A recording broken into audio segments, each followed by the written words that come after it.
Warping your loom. You're going to need to choose a piece of mat board. We have all kinds of colors, different sizes. We don't want our weavings to be very large. And you're going to start by marking a 1/2 inch line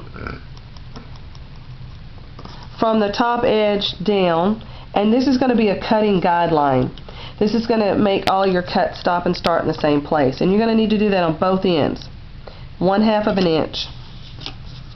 After you get that marked, you're going to have to go and mark 1/4 inch all the way across the piece of mat board on both ends.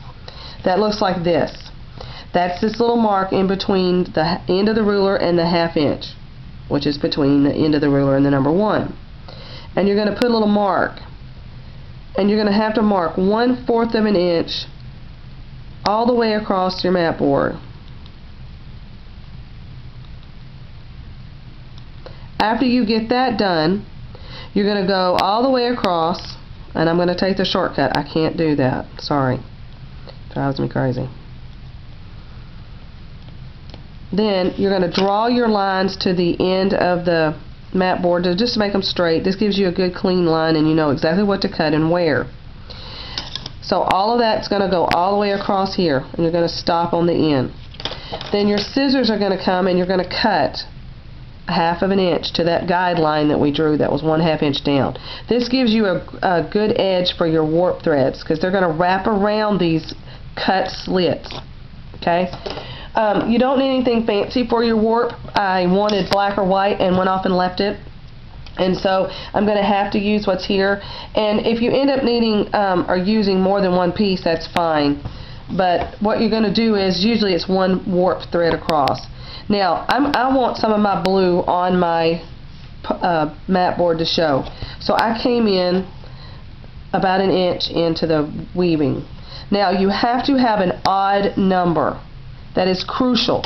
If you can't remember when you're counting, go through and number them. But you're going to have an odd number all the way across. And I have 21 because I've already set it up. And you're going to then warp those. So you're going to start by placing your thread in between those cut slits like that. And then I want you to just tape it down. And then you're going to wrap it across the loom. So you're going to come down where it's straight, you're going to wrap behind this one right here, and you're going to come in here like that.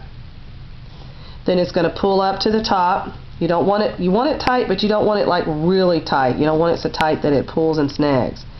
Then you're going to wrap around the back again and go in the next one. Then you're going to go down your loom, wrap it around the back again, and back up, and you're making these little loops around your cut marks. Okay, and that's why you need them about 1/2 inch. It keeps them from pulling off. And this is how you warp your loom. Any color you want, just a basic color, usually basic because you're going to hide it as you're weaving anyway. And you're going to do this all the way across your loom.